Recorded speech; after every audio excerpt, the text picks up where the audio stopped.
Hi everyone, and welcome to Summit 2020 by the MacArthur Foundation, and to this session, Rethinking Creativity in the Fashion Industry.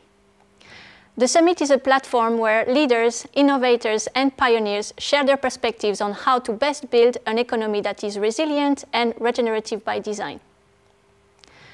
As we rise to meet the challenges of COVID-19, the question is no longer should we build back better, but how? The fashion industry has been deeply hit by the devastating impacts of this pandemic, and the circular economy offers a solution for how to build back better.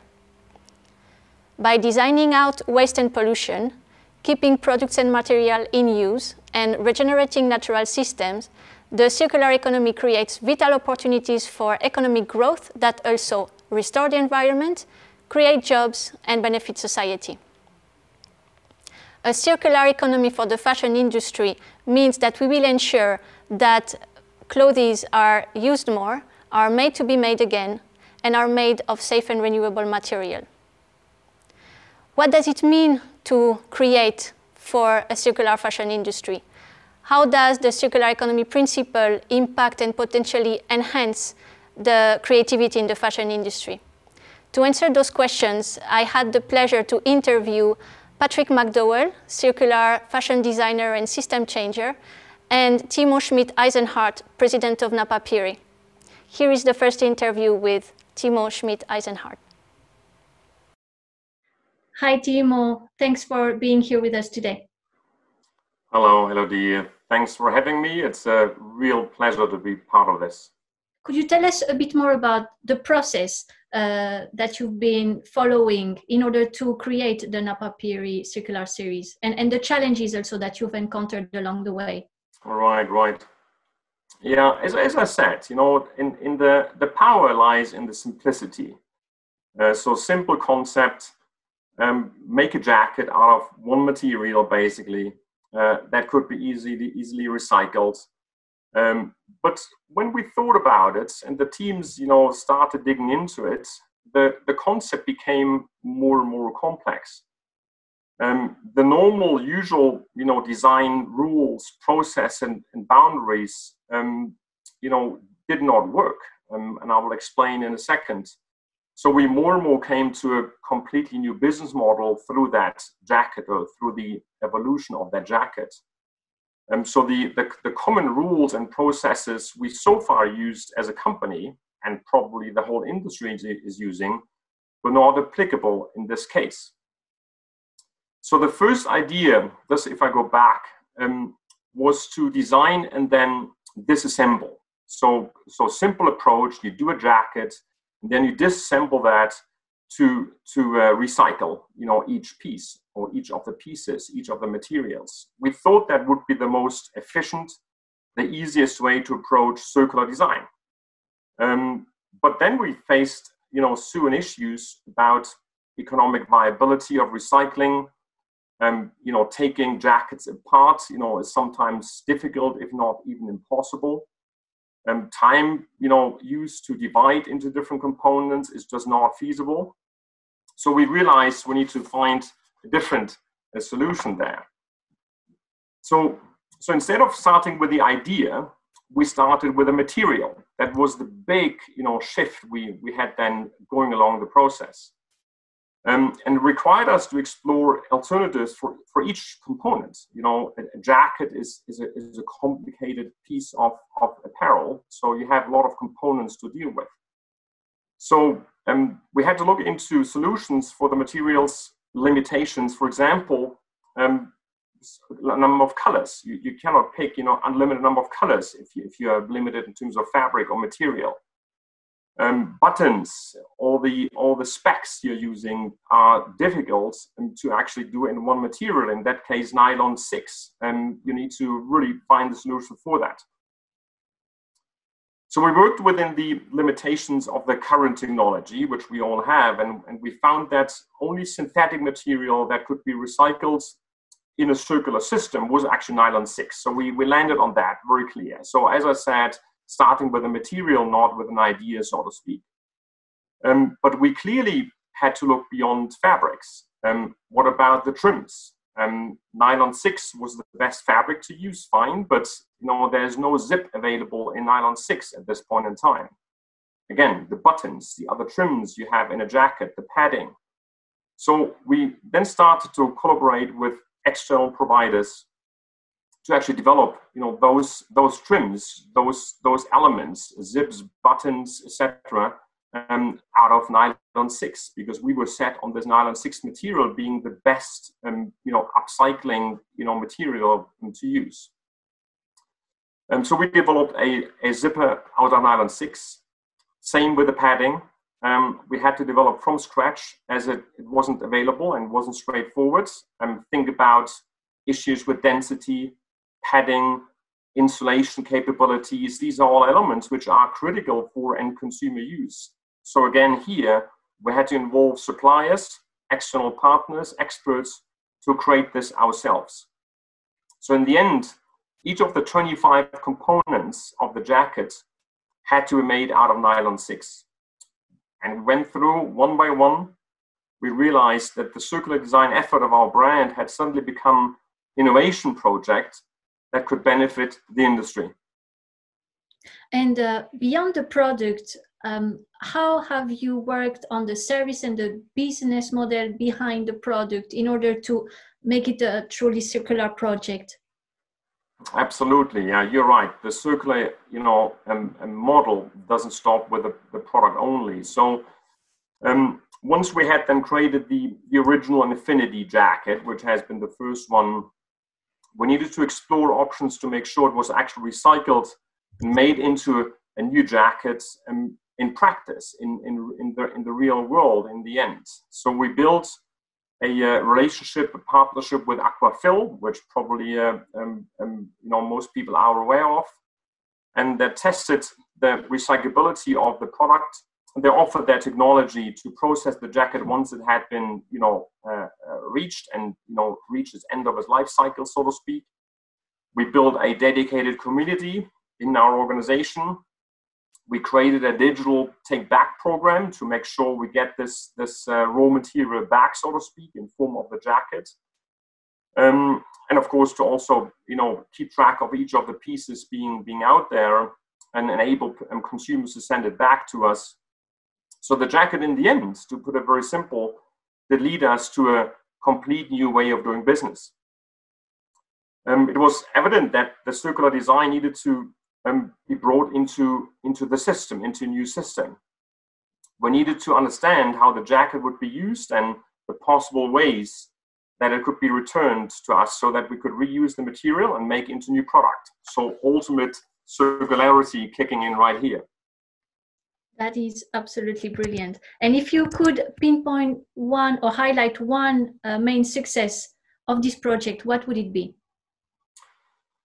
I think there's no doubt it's collaboration.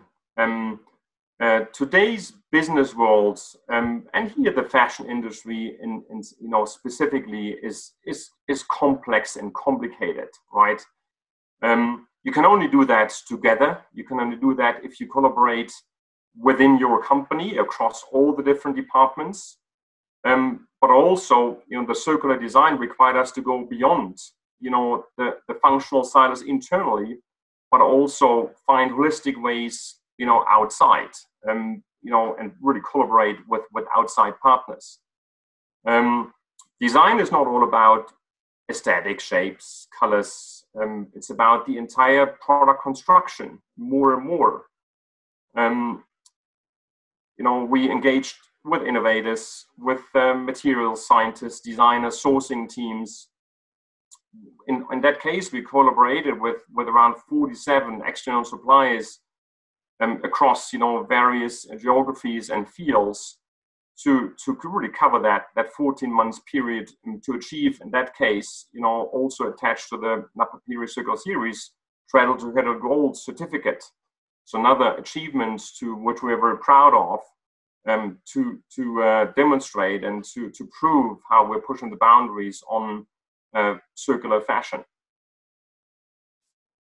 There's one slide actually you can show which shows the circular piece in a nutshell.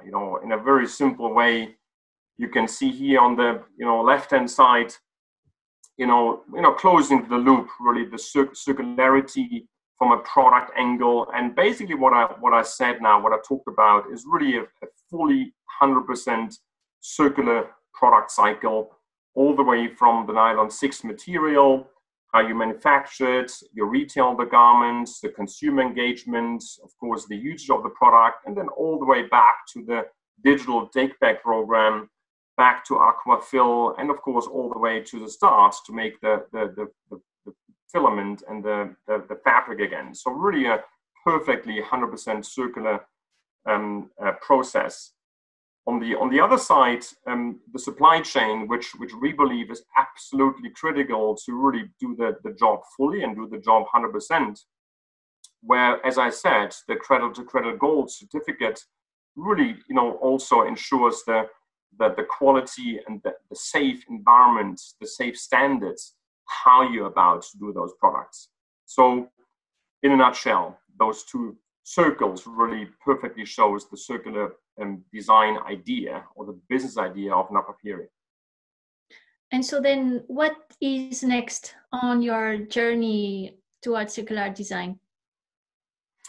Ultimately, we as a brand, as I said in the beginning, choosing future and having in our DNA pushing the boundaries and hopefully spearheading, as we do right now with this kind of product, and pushing the industry forward and sharing this, of course, because we can only win this battle all together, not only as one single brand, but we will keep pushing the boundaries. And as we are now reached with this, circular series, such a high level and literally 100% circular model, the goal is to expand this in the rest of the collection over the coming seasons. That's brilliant. And so, in a nutshell, how would you define what circular design is and means for the fashion industry? As I said, Napapijri's vision is to pioneer the future, and it's a great term these days. It never fits better than right now.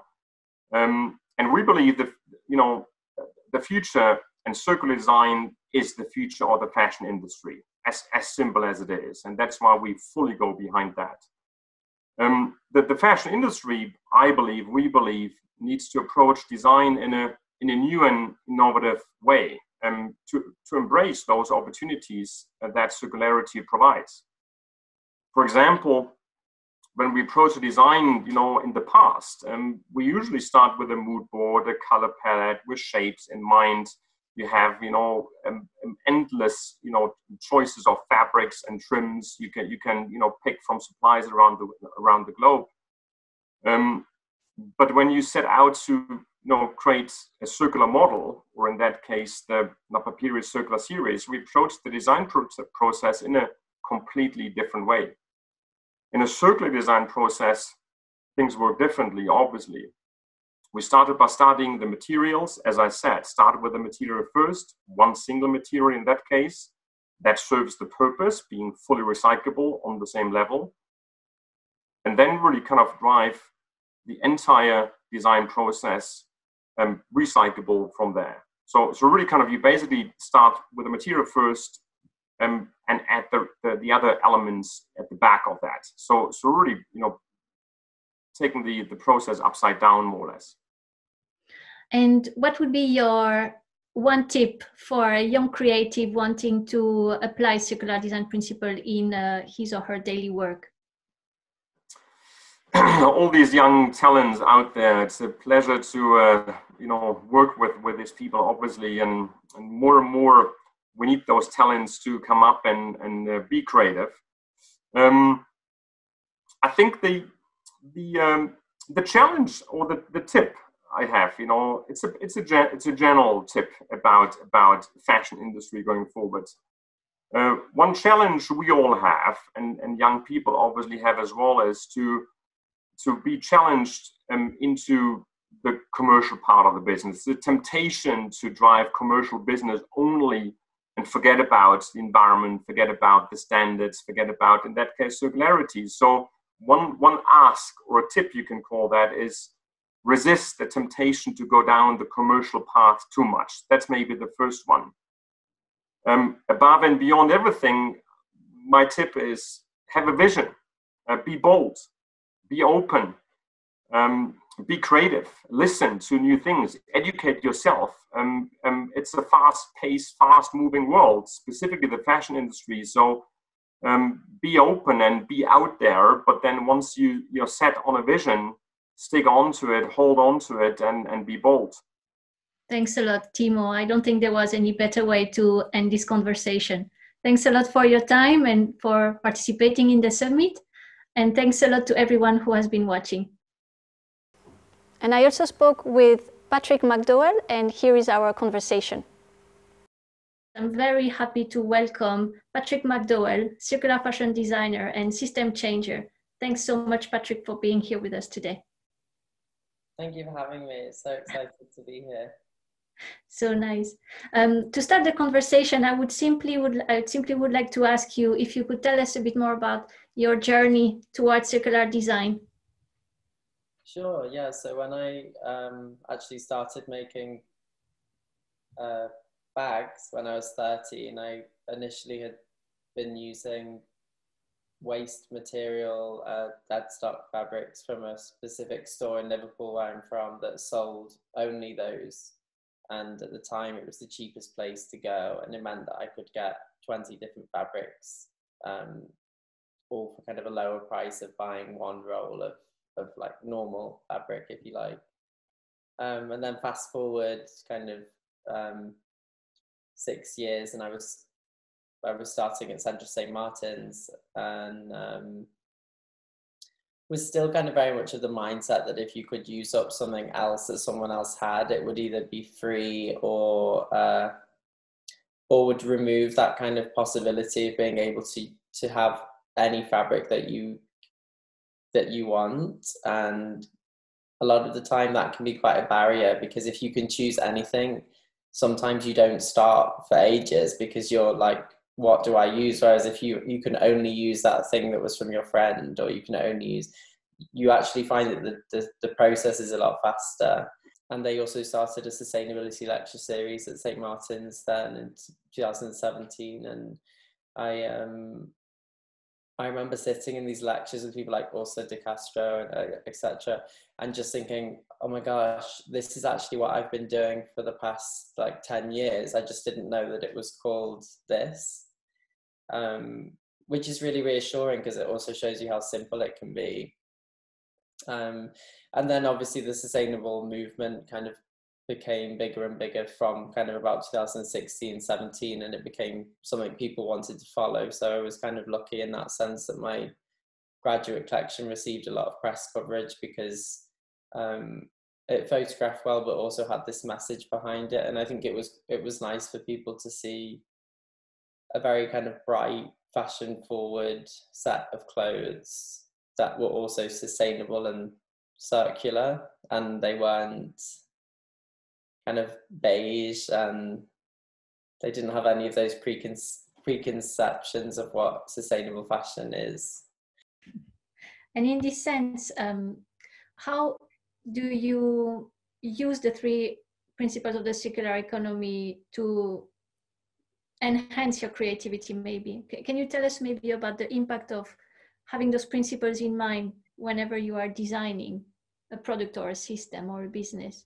Well, I suppose you're always kind of, if you're always thinking about where something might go after it's been used the first time, you kind of then have to create a much more complex set of avenues or streams or whatever. And just like in design, if I design something on paper and then I produce it from a roll of fabric that I know I can get as many meters as I want of because it's mass produced, the design is one level. But if I then have to go back into that design and think, how can I change this to fit in with the 3 meters of fabric that I have from this place and this place? Or, you know, I took apart these trousers and I have this much fabric. So how can I make the thing I wanted to make fit that? And then, so then I'm redesigning it again. So it's kind of like, you know, when you go to a restaurant, you have tripled cooked chips and they're nicer than one cooked chips. I think it's the same. You're kind of cooking it over and over again, and every time you do it, makes it better. And I think anything that has that kind of like history and memory of something else, it was something before and then it became something new, I think it's really incredible. And it's been really reassuring actually. I've been developing a collection with a brand in Italy, which is a complete capsule that's made out of dead stock clothing that they have in storage and dead stock fabric.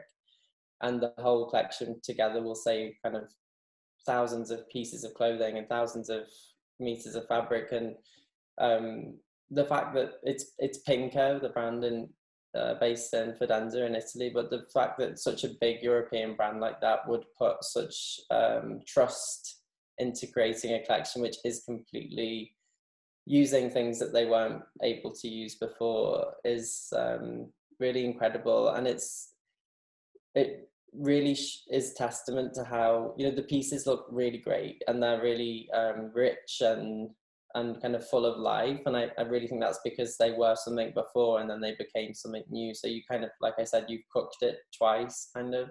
So it's had time to mature and it's so much more complex and amazing to look at. And as far as I'm concerned, if you're a designer that feels like you can't design from things that already exist, then you didn't study properly or you can't do your job properly, because a real designer should be able to make a draft out of a toilet roll or a dress out of a curtain, or, you know, it's creativity isn't about commerce or anything like that. It's about thinking. And that's the amazing thing with circularity, is that it opens up so many more avenues to think differently. And as a designer, that's so exciting. Yeah, that's brilliant. And you just mentioned the collaboration with the brand in Italy. I guess one of the truth about circular design is that it requires radical collaboration. Can you tell us maybe a bit more about your experiences around collaboration?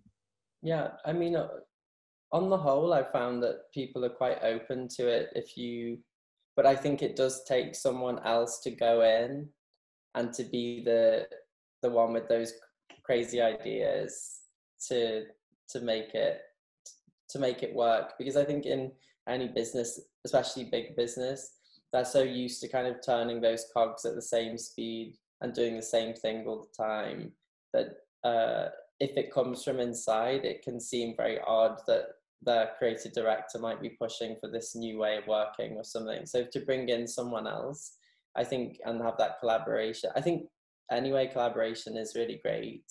And also just a much more modern way of working in general. But then I think it's also that thing of just having, at the moment, I'm sure in the future it will become normal, but at the moment, if you bring in someone that wasn't there before, sometimes it's easier for people to get on board with it because you're kind of a new thing. But the team at Pinko has been incredibly open to the idea, and I'm really proven, because I have conversations with brands a lot that say to me, oh, it's not possible because the factories won't know how to do it.